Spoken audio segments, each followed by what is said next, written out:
Canon's cinema cameras have something of a unique function in their system, at least amongst modern cinema cameras, and one that's almost certainly going to be completely foreign to hybrid mirrorless and still photographers.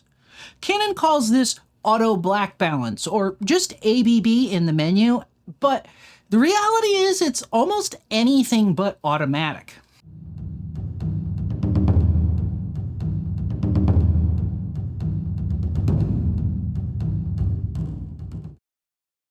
This is a function that I've wanted to look into ever since I got my R5C, and I've intended to look at it not long after I posted my video on Netflix's R5C setting recommendations and so forth. That was a year ago, and I didn't get it done then, but at least I'm getting to it now.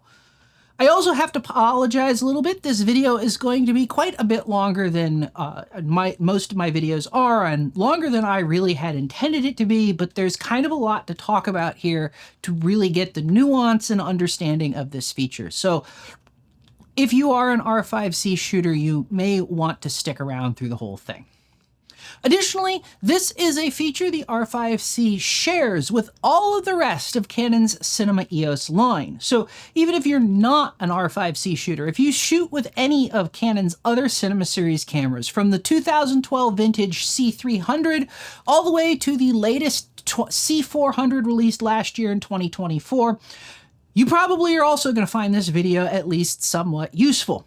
That said, all the testing that I've done in this video and for this video has been done with an EOS R5C and not any of the other Canon cinema cameras. And while they share the same operating system, the same general operating rules, and probably a lot of the same things when it comes to the sensor design, I can't guarantee that it's all going to be identical across the board.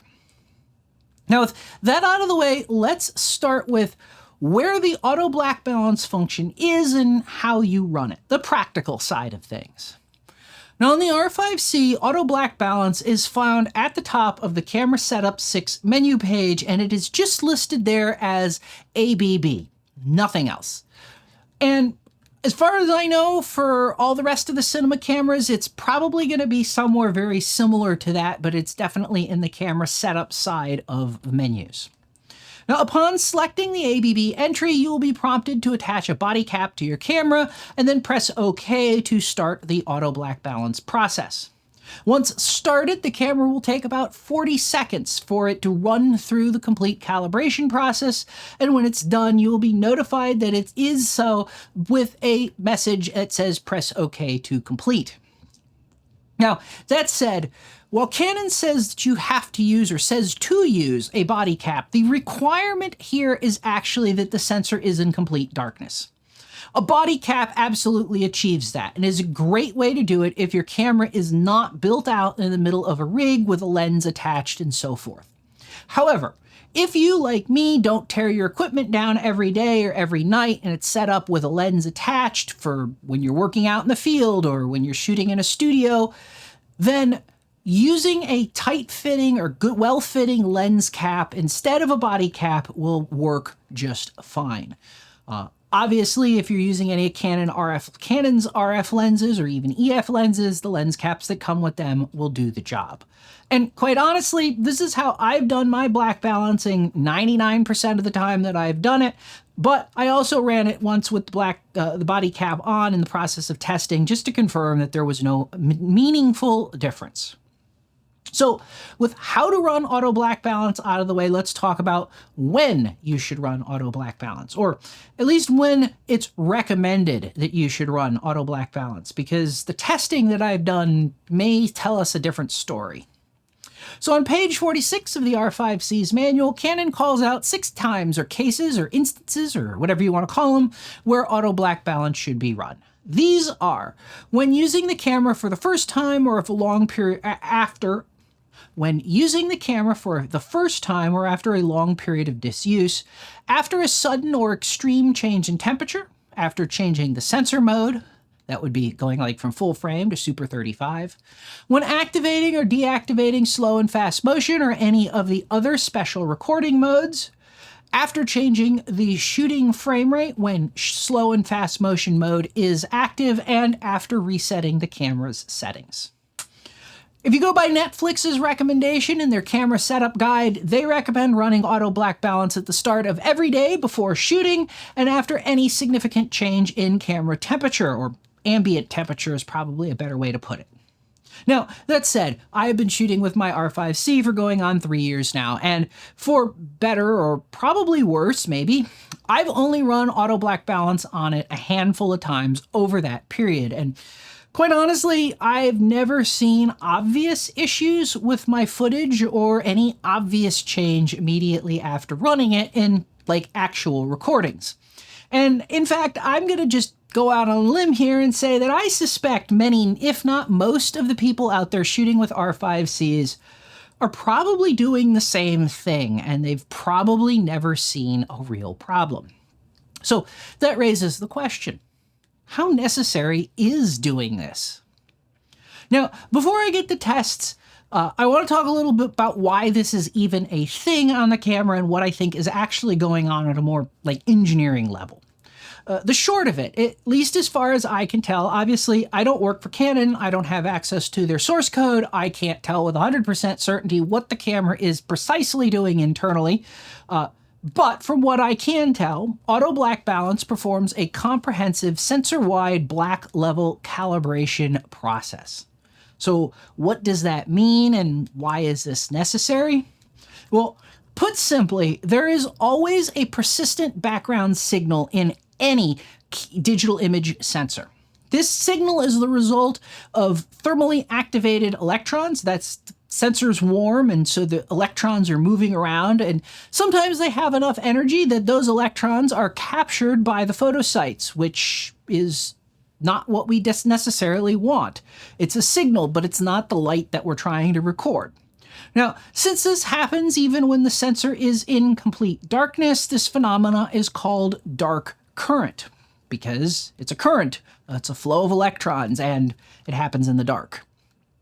This dark current offsets the collected signal. So if you imagine what's going on in your pixel, there's the dark current that's feeding in stuff, there's the photoelectrons, that's the photons that the lens is collecting that is feeding in stuff, and all of this is adding together. Now, the way this all adds together, the dark areas are disproportionately affected because the dark current is small, but also the signal that you're trying to record, the light, is small.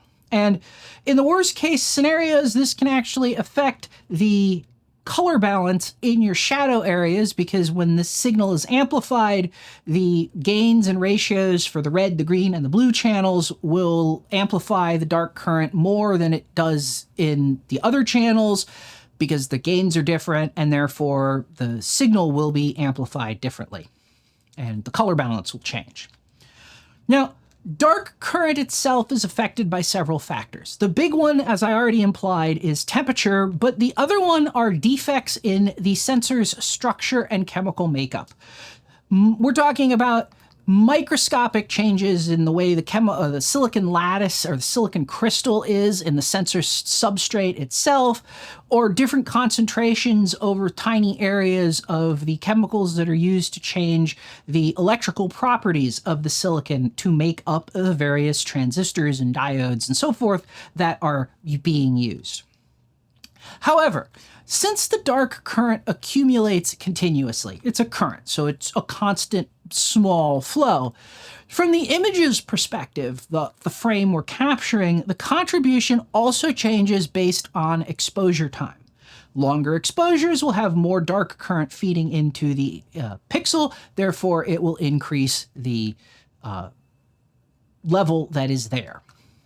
Now, since dark current does affect the image, and it's not something that we want to record, cameras are engineered to remove this unwanted signal. And to do this on most cameras, camera engineers simply just ignore the fact that the dark current can vary across the sensor surface due to spatial problems, and simply focus on the biggest variables, which are temperature and exposure time. As a result, sensors are designed to have more pixels than they actually need to make the image, the actual image area. And this is the difference that you see in a spec sheet between the effective pixels and the total pixels for the camera's data. Those extra pixels, which usually make up between 1 and 10% of the total pixels the sensor has, are covered by a completely opaque coating. Usually it's aluminum or something to that effect that reflects light and does not allow anything through it. And this prevents those pixels from ever being exposed to external light. Now, since these pixels never see any actual light for an exposure, but they see the same temperature that the camera's sensor is at, and they are operated for the same exposure time as the rest of the active pixels, they effectively measure the dark current that's collected in the sensor, and of course the associated noises, dark current noise and read noise and so forth. And they do this under the same conditions as the rest of the pixels, the image-forming ones, when that image is captured. So to deal with all of this, the masked pixels are then averaged together. This removes the noise from them and gives the camera processor the actual dark current signal, and then this signal is subtracted from all of the imaging pixels to remove the dark current effect and set the image's black level. Now this process broadly works. I mean, put simply, it works fine because it's basically what every DSLR, hybrid, mirrorless, cinema camera, etc. does for every frame they expose everywhere else on the market, including all of Canon's EOS R cameras, the R5C in photo mode, and so on. Now, having said that, that does raise an interesting question. If averaging the masked pixels is good enough for every other camera, including photo mode on the R5C, why does Canon have this auto black balance process on the camera? And by kind of extension, isn't that also potentially bad? I mean, since it's in theory not doing frame by frame dark current corrections, it's doing one dark current correction, our picture could change over the course of recordings or something like that. Well, again, not being a Canon employee, not working for Canon, and not having access to internal documentation, I can only guess at the real answers to those questions. However, I suspect, like almost everything in engineering, there is no simple or singular answer to the questions here either. So part of this answer might have to do with the design of early Canon EOS or Cinema EOS sensors. Remember, back in 2012, when this feature was first introduced, the sensors just weren't as good as they are now, and they may needed extra calibration. Part might also have to do with what I'm going to call feature inertia. That is, the feature is already in the software, it already is working, it already does things, and the cost to replace it is a hurdle that has to be overcome, so doing something different means spending money and time and so forth on that.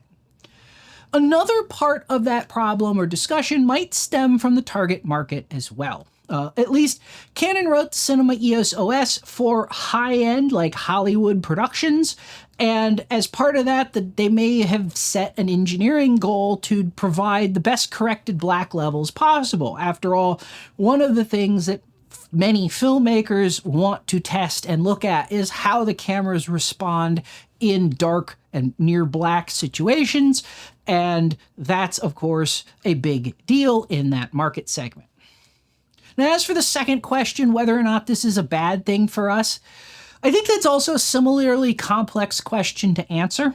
On one hand, it does mean that we have an extra step to do on our cameras, at least occasionally, if at least we want to get the optimal image quality out of them.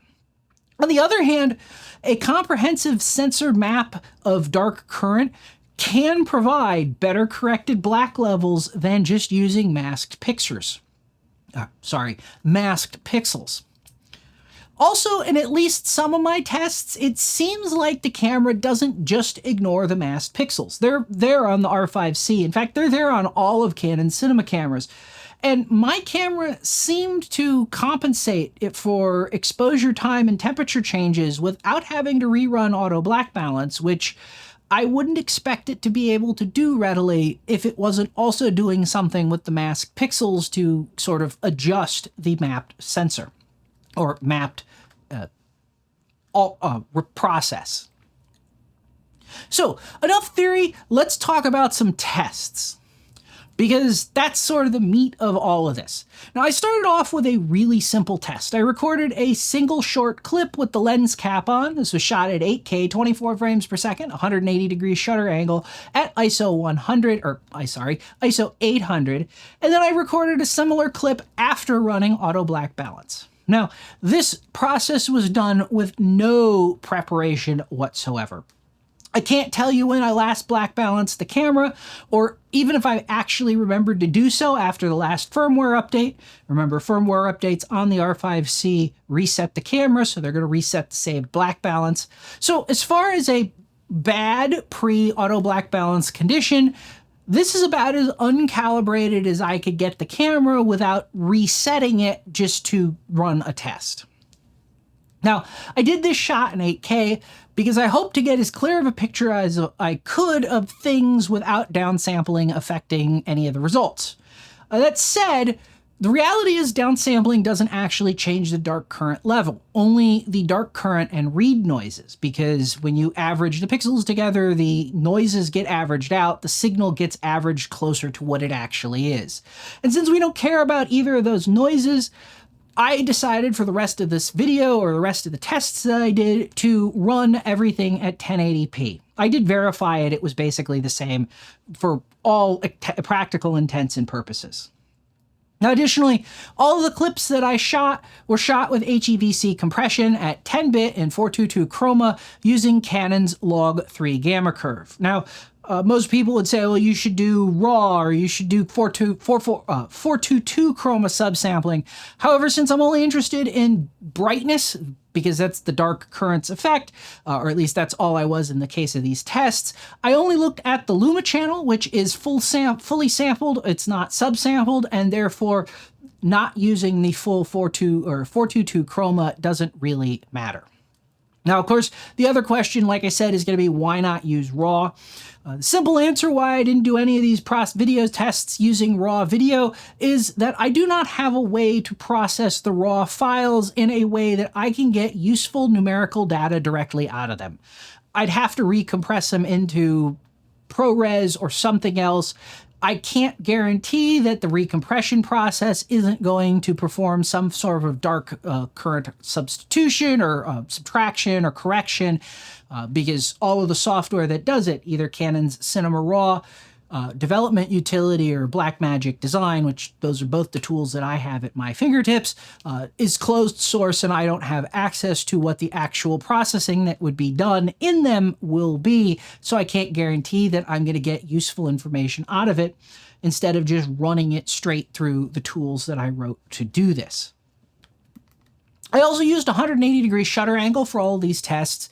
This results in an approximately 20.8 millisecond or 1/48th of a second exposure time at 24 frames per second, and a 4.2 millisecond or 240th of a second exposure time at 120 frames per second, the two frame rates that I ultimately ended up testing at. I also, as I said in the first part, shot these tests at ISO 800, which probably explains why there's more noise in the data than perhaps I would like to have had. That's just par for the course. Now, finally, to get a single number, because I don't really want to talk about something more complicated than that in a YouTube video, I took an average of every pixel value in the first 60 frames of each clip. So each pixel got averaged down to an average value, and then I averaged together those averages to get the average black level for the whole clip, a single number that I could talk about. So that's the number that I'm going to be giving. Now, in the first test, my pre-black balance clip had an average black level of 125.6, a minimum of 101, and a maximum of 164. After running the black balance routine, the minimum dropped to 98, the maximum dropped to 161, and the range narrowed from 53 digital numbers to 53 digital numbers from 63 digital numbers. Finally, the average shifted up to 128.4. Now, you might think higher average doesn't sound like an improvement. However, the files are shot in Canon's Log3 Gamma, and Canon defines black, the blackest black that should be in a Log3 file, as having a value of 128. So getting in that range, just about, is where you want things to be. With that in mind, I would say that this is a good reason alone to run auto black balance at least somewhat regularly instead of completely ignoring it. So after having seen that it actually is doing something, I decided to conduct a series of tests looking at the other cases where Canon and Netflix recommends running auto black balance. Now, in these cases, I didn't start out with a severely out of calibration camera, though at least switching to slow and fast motion, that didn't seem to matter and leads some interesting thoughts on what might actually be being stored in the camera. But starting with the first case of switching from full frame to Super 35 mode, in Super 35 mode, my pre-black balancing run had an average black level of 28.01 and a frame-to-frame standard deviation of 0.1 on at least the average, and a per-frame min to maximum range of 17. After running the black balance, the average was 127.92. The frame-to-frame standard deviation for the average was 0.08, and the minimum and maximum per frame range was 16.92. So, for all practical intents and purposes, the two cases here had the same black calibration, at least as far as I can tell, and probably didn't need to be recalibrated. Going from Super 35 to full frame, I got basically the same results. Before rebalancing, the average black pixel level was 127.7 and the standard deviation frame to frame was 0.08 and the per frame range was 17. After balancing the average black pixel, I got 128.4 for the average, a standard deviation of 0.1, and the range was 16.75 digital values instead of 17. I also thought, well, okay, maybe the Super 35 to full frame, there's some kind of peripheral thing, like it's only mapping the Super 35 part of the sensor. So I looked at the sample frame, or a sample from that series, in Photoshop, and I greatly exaggerated the dark levels, so that little tiny range of like 17 values got stretched to the full range of a 8-bit file, essentially. And at least under those conditions, I couldn't see any indication that the Super 35 pass only calibrated the Super 35 part of the sensor. It seems like the whole sensor was calibrated just as it was in full frame. So, while Canon says to rerun the black balance when changing sensor modes, I'm not actually sure that's necessary, at least on the R5C, at least not with the testing that I did. Now, one place I did see a change was in changing from 24 frames per second normal recording mode to 120 frames per second in slow and fast motion mode. Coming from a balanced full frame 24 frame per second setup, switching to that 120 frame per second slow and fast motion yielded a pre-rebalancing average of 124.6 with a per frame standard deviation of 0.215 and an actual, or a range min to max, of about 25.9 values or digital numbers. After balancing, the average for the test frames was 128.4, the per frame standard deviation was at 0.19, and the range was down to 24.3. So, well, I'd like to say something here like, well, of course, this jives with what we should expect, given that dark current increases with exposure time. Therefore, switching from the longer exposure to the shorter exposure without recalibrating the dark current data means that the results are going to be overcorrected, and that's why we see a lower value. However, I'm not actually sure if that's true here, or if what actually is being seen is that the camera has a separate profile for slow and fast motion and basically the other special recording modes. And since I never did that profile or never did a black balance when I reset the camera in slow and fast motion mode, which I can say with almost 100% certainty is the case, there simply wasn't a profile available for the camera to use, so it used whatever the default was, and the default was not good because it was the default. Going the other way from 120 frames per second to 24 frames per second, I didn't see a change in the dark values at all.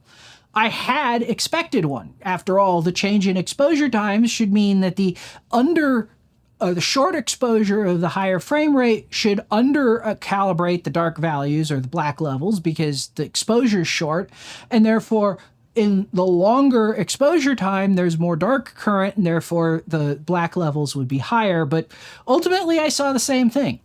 Pre-balancing, the average was 128.3, and the post-balancing average was 127.9, and that's basically the same. I also tried the test using both slow and fast motion mode and going from slow and fast motion to normal mode, so setting the slow and fast motion frame rate to 24 or 24 at normal recording, and both gave me basically the same results. That was within less than 1%, far less than 1%. Now, the last test I did take a stab at was testing to see how black balance or auto black balance is affected with temperature. Now, unfortunately, I didn't get as much of a temperature delta as I would have liked. I wanted something more like 30 or 40 degrees centigrade. I only had about 6 or 5 or 6 in the end, depending on at least how you cut it, maybe 10. Now, for this test, my initial black balance was done in an air-conditioned office space at about 77 degrees Fahrenheit or 25 degrees C. I took the camera outside, placed it in direct sunlight, and after 10 minutes, I repeated the same 2-recording test with a pre- and post-auto black balance result, looking at how the things changed, as well as measuring the temperature of the back of the camera behind the LCD panel, which had been closed for the entire time of the test. Hopefully that would have provided some insulation from sun and so forth.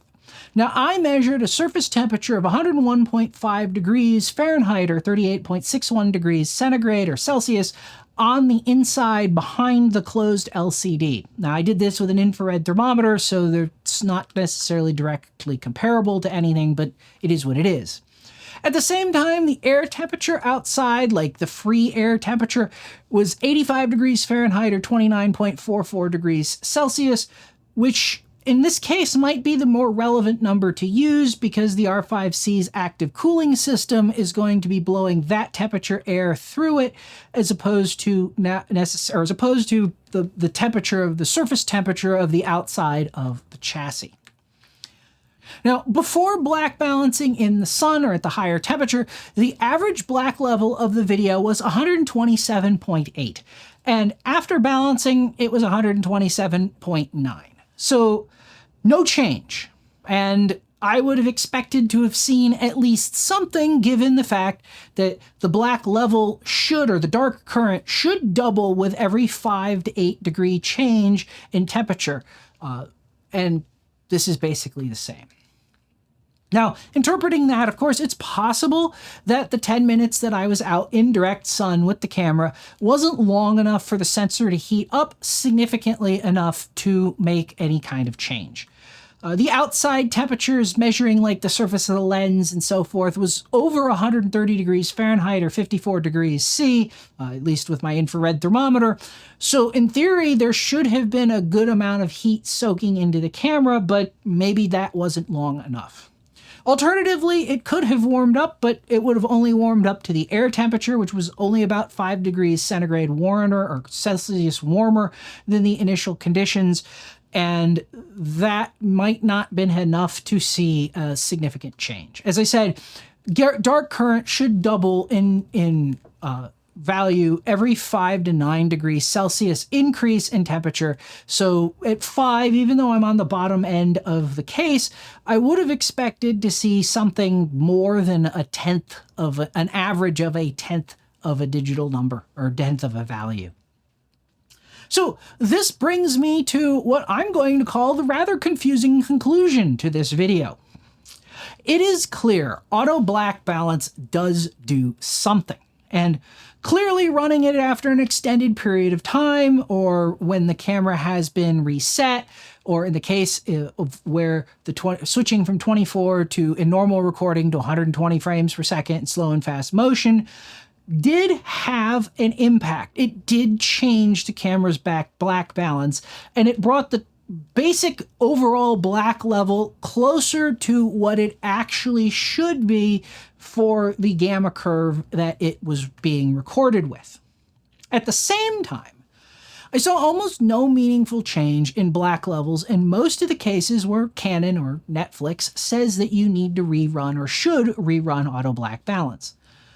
Which just leaves me with one question. What exactly is going on? And more importantly, when and how often should you really run auto black balance on at least the R5C?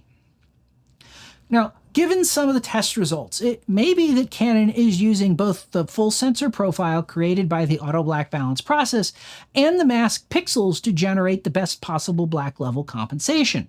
Or they might not be, and the problems that I saw, or the situation I saw, was just a fact that I couldn't recreate conditions that mattered enough, or simply didn't look at things the right way, which is of course entirely possible. Now, to the latter point, my biggest takeaway is that running auto black balance is absolutely worth doing, at least occasionally. And I've kind of taken to now trying to run it or remember to run it as part of my startup routine anytime I go to shoot. After all, the 40 seconds that it takes for it to run is not really a problem when I'm still getting things set up for the shot itself, and I'm going to have the best possible results as a result of that. On top of that, you should absolutely run auto black balance after any time you update the camera's firmware, which completely resets the camera's settings, or you manually reset the camera's settings. And I would argue this probably also should be done for when the camera hasn't been used in a while, just in case. And I think this also applies to the mode settings. So Canon says anytime you change to slow and fast motion or any of the other special recording modes. I can't say with 100% certainty, but it is possible that the camera stores a black balance profile map for each of those recording modes separately, and as a result, if you haven't used that mode since the last time the camera was reset due to a reset or a firmware update, it's not going to have a profile, and therefore it's going to do things incorrectly. I would suggest that might not be a bad idea. That might be what Canon's trying to say in the manual with respect to anytime you change profiles, knowing, of course, that when you reset the camera, you would have probably black balanced it in normal mode, and that profile wouldn't be in slow and fast motion, so you should do it with slow and fast motion just to be safe, or to have the profile correctly. That said, I don't think it's critical at all that you run it every time you change frame rates, or at least for most temperature changes that are, well, less than about 10 degrees Celsius or 18 or 20 degrees Fahrenheit. I couldn't reproduce a temperature effect in my testing, but, you know, that is what it is. It may be more relevant if you were going from, say, freezing to an 80-degree interior or something like that, or vice versa, in which case you probably should run the black balance again just to be on the safe side. That said, ultimately the biggest changes that I saw were in cases where I think the camera didn't have an existing profile to start with, which means as long as you've got profiles in place for all of the various recording modes, you probably are going to be fine. Now, as for the process as a whole, I can't even begin to argue that this isn't kind of clunky. At least on the R5C, Canon could have easily made this so much simpler and nicer with 2 lines of code, maybe 6 in the worst case, in the firmware, where they simply called the function to close the camera shutter before auto black balancing and then open the shutter when the auto black balancing process was done. That would have been entirely proper, would have worked fine, and, you know, would have made it much easier on at least the R5C. Now, of course, that change doesn't help any of your other Cinema EOS camera users because they lack mechanical shutters, and so I can kind of understand why Canon might not have bothered implementing it on the R5C, as it would have been a special case. But also, given market segments and the fact that the R5C is a camera that Canon is selling far more of to far more far more less demanding users or far more people who are just running and gunning with it, it actually probably would have made sense in that market compared to the higher end cinema stuff that I can kind of see making it a bit more manual.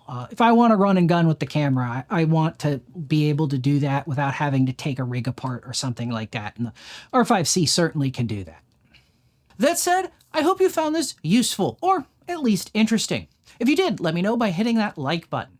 Also, if this kind of thing seems like it might be your kind of thing, please consider subscribing if you haven't already. Finally, if you'd like to help and support this channel, you can help us for free by liking this video, sharing it with your friends, and leaving a comment with your experiences. Likewise, you can support us by hitting that thanks button or buying yourself something you've always wanted from one of the affiliate links in the description below. And as always, thanks for watching, and I'll see you next time.